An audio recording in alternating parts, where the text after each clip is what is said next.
क्या हुआ साहब? इस पे अलाउ नहीं है भाई, टू व्हीलर अलाउ नहीं है? हमने बाइक का मैप डाला हुआ है सर। आगे उतर जाना इस पे 3 किलोमीटर पे गाजियाबाद वाले के। आगे से उतर जाए फिर हम। चलिए, थैंक यू सर। ओम श्री राधे। तो आज हम जा रहे हैं भाई कोशी कला और बरसाना, वृंदावन, बांकी बिहारी। प्लान एकदम सडन बना रात को 8-9 बजे के आसपास में, तो तैयारी करने का भी इतना ज़्यादा मौका नहीं मिल पाया। तो यहाँ से अब मैं और रवि जाएंगे कोशी कला। पहले रवि को पिक करना है, फिर उसके बाद में पहुँचेंगे। तो लगभग आधा घंटे में तो मैं पहुँचूँगा रवि की डेस्टिनेशन पे। फिर हम निकलेंगे कोशी कला के लिए। जय मैया चंडी रानी की। तो रात को बस झटपट फटाफट से जितना भी सामान रख पाए, बस एक टी शर्ट, एक लोवर मैंने रख लिया।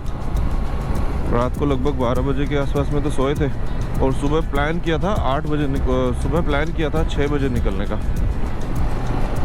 और 6 बजे में अब टाइम देखो क्या हो रहा है, 7:45 हो रहा है।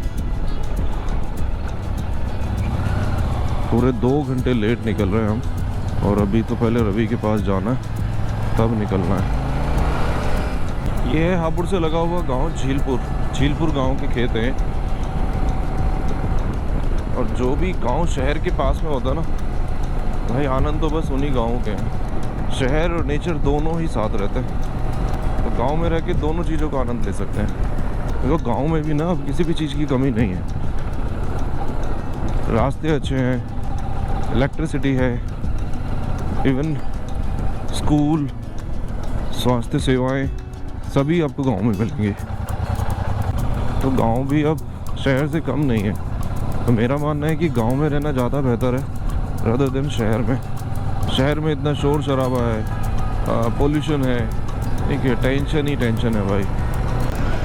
ये देखो भाई, बाइक के साथ साथ में कबूतर उड़ता हुआ।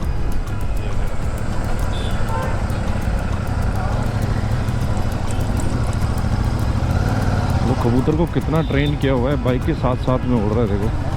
अब हमें मेरठ से जाएंगे मोदी नगर से फिर हम दासना, गाजियाबाद, फिर पलवल वाली रोड पे चढ़ेंगे। तो हम फिर ईस्टर्न पेरिफेरल पे चढ़ेंगे गाजियाबाद से। तो रवि के चक्कर में इतना लंबा हमें घूमना पड़ा। देखो मेरठ तक आ गई है मेट्रो, ये मेरठ साउथ। तो जी हम मोदी नगर के बाद में अब हम पहुँच गए हैं ईस्टर्न पेरिफेरल एक्सप्रेसवे पे।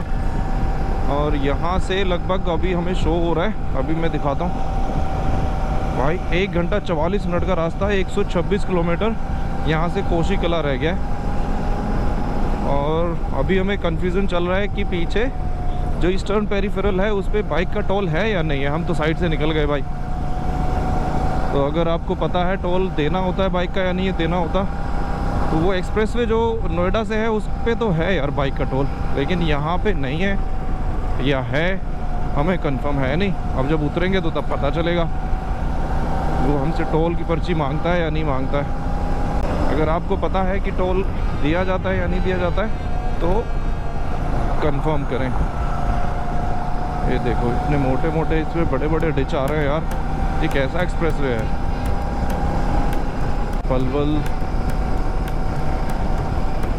पलवल के लिए हमें सीधे जाना है भाई। 94 किलोमीटर यहाँ से है। मोदी नगर के लिए लेफ़्ट होना है हमें, मोदी नगर वाला। अच्छा, ओहो, क्या हुआ साहब? इस पे अलाउ नहीं है भाई, टू व्हीलर अलाउ नहीं है? हमने बाइक का मैप डाला हुआ है सर, हमें आइडिया नहीं है कि इस पे बाइक अलाउ नहीं है। ईस्टर्न पेरिफेरल और दिल्ली नोएडा एक्सप्रेस दोनों पे अलाउ नहीं है। ये मैंने इस पे मैप डाला हुआ है। तो मैप तो दिखाएगा, मैप नहीं दिखाता है नॉन्ट्री भाई साहब, मैप तो दिखाएगा रास्ता। तो हमें कैसे पता चलेगा? जहाँ पर टोल बने हुए हैं, जहाँ इसका एंट्री पॉइंट है, हाँ, पर नोटिफिकेशन लगा हुआ है, क्या बोलते हैं उसे, उन्होंने वहाँ पे भी नहीं बताया हमें। किसी ने बताया? टोल वालों ने। पेरिफेरल उसी वालों ने टोल लिया था आपसे?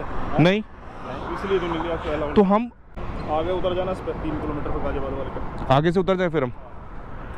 चलिए, थैंक यू सर।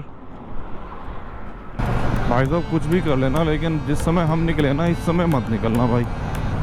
पूरा ट्रैफिक का ही एरिया है, पूरा ट्रैफिक का टाइम है। भरी दोपहरी हो गई है, 12:20 हो गए और हम अभी नोएडा में घूम रहे हैं भाई। अब यमुना एक्सप्रेस पे मिले तो हम चलें। अभी पीछे आपने देखा वहाँ पे हम ईस्टर्न पेरिफेरल एक्सप्रेस वे पे हम चढ़ गए थे, तो भाई वहाँ तो पोपट हो गया, चालान होते होते बचा है वहाँ तो। वहाँ पे ईस्टर्न पेरिफेरल पे बाइक अलाउड ही नहीं है, और ये हमें आइडिया नहीं था। अब हमारे इतने पास में एक्सप्रेस वे, हमें फिर भी नहीं पता। देख लो कितने बेखबर लोग हैं हम। एक तो ये छोटे छोटे से जो कट है ना, कहाँ से कट दिखा रहा है कहाँ से नहीं दिखा रहा, हमें कुछ समझ ही नहीं आ रहा भाई। एक तो जैसे ये रोड बन रही है ना, रोड बनने के साथ में ना इनका मैप भी, इनकी तो पढ़ाई अलग होनी चाहिए भाई, इनके लिए अलग कोर्स होना चाहिए। समझ में ही नहीं आता कहाँ से मुड़ना है कहाँ से नहीं मुड़ना। और ये कितनी बड़ी बिल्डिंग है, उसके ऊपर अभी भी बना रहे हैं यार। ये कहाँ ले जाओगे, चंदा मामा के पास जाओगे क्या भैया? इससे ऊपर क्या भगवान जी के पास ले जाओगे क्या बिल्डिंग? अब यमुना एक्सप्रेस वे पे चढ़ने के लिए रास्ता किधर से घूमेगा? अब परी चौक से जाना पड़ेगा, यहाँ से नहीं मिल जाएगा? पार करते हैं। हाँ जाएगा, पार करोगे, हाँ आगे जाओ गोल चक्कर। पास किधर से पड़ेगा? पास तो ये पड़ेगा नजदीक।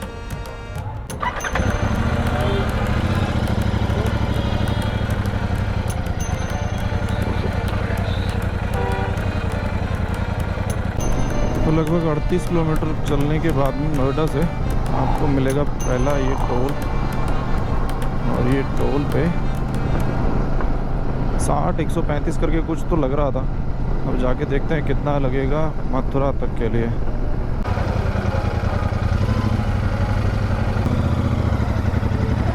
तो जी मथुरा तक का टोल है 135 रुपये का। अगर आप बाइक से आ रहे हो तो 135 रुपये का टोल लगेगा। ये भैया आपको पर्ची देंगे, वो पर्ची आपको अगले वाले टोल पे दिखानी है। रना रना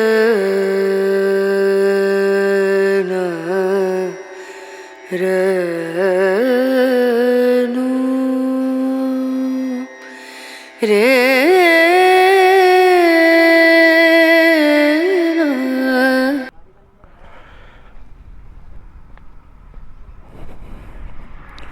तो जी गर्मी इतनी भयंकर है कि हम गए थक गर्मी में।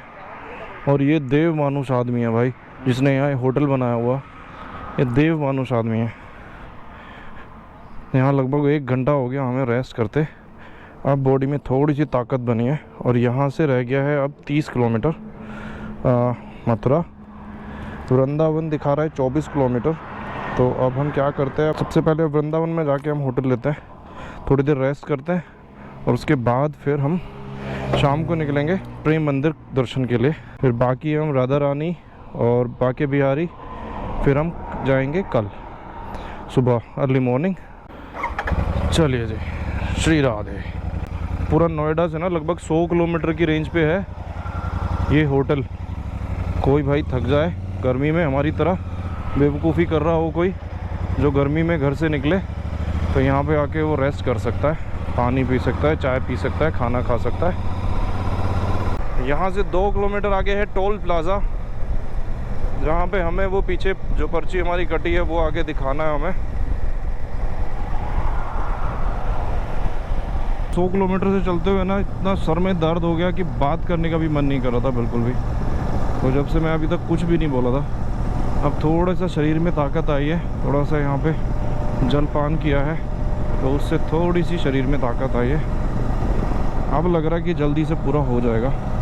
भाई अगर किसी को पता है कि प्रेमानंद महाराज जी का आश्रम कहाँ है तो कृपया करके हमें भी एक बार कमेंट करके बता दें।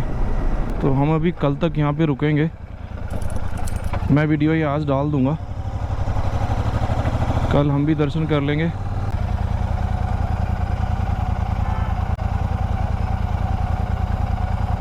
चलो जी, हमने इसके पेमेंट पीछे ही कर दी थी। मथुरा तक का 135 एक साइड से है नोएडा से। ये है फूड जोन। कितना दूर आके बनाया है यार, आदमी को भूख प्यास तो रास्ते में पहले लगती है। 100 किलोमीटर के बाद बताओ इन्होंने फूड कोर्ट बनाया हुआ है यहाँ पे। एक और बीच में दे देना चाहिए था। अब इतने लंबे हाईवे पे बताओ एक ही तो सिर्फ होटल है, एक ही पेट्रोल पंप मिलेगा। लगभग 8 किलोमीटर रह गया, वहाँ से हमें कट लेना है। अच्छा, पानी पीने के बाद कितनी एनर्जी आई है यार, बड़ा अच्छा सा फील हो रहा है। ये देखो, इस रोड पे ये बहुत प्रॉब्लम होती है। जहाँ पे हमने पानी पिया था वहाँ पे भी एक होंडा सिविक थी, उसका भी टायर फट गया था। हाथरस के लिए हमें लेफ़्ट होना है और मथुरा के लिए हमें लेफ़्ट होना है। नोएडा से मथुरा तक का लिए पूरा है ये 110 किलोमीटर। मथुरा हाथरस के लिए हमें यहाँ से लेफ़्ट होना है। अब हमें यहाँ से ये यू टर्न लेना है, यहाँ से घूमी करनी है।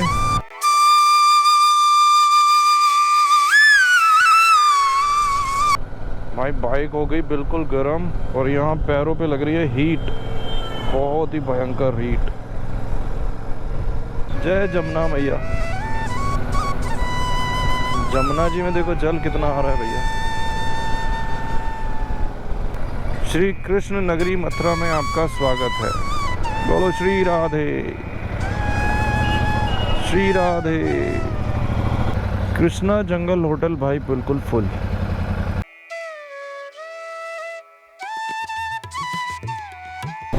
प्रेम मंदिर यहाँ से रह गया 4 किलोमीटर, लगभग 11 मिनट का दिखा रहा है रास्ता। मेरो वृंदावन।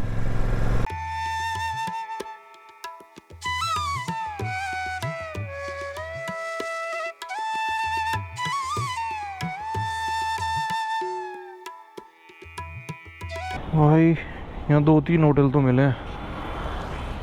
ये है चैतन्य विहार फेज़ 1, यमुना एक्सप्रेसवे और चैतन्य विहार फेज़ 2। तो ऐसा कुछ है जी ये रूम, और इधर एक छोटा सा बाथरूम जो शुरू होते ही ख़त्म हो जाता है, और एक है यहाँ पर टीवी। अब टीवी पता नहीं चलता है या नहीं।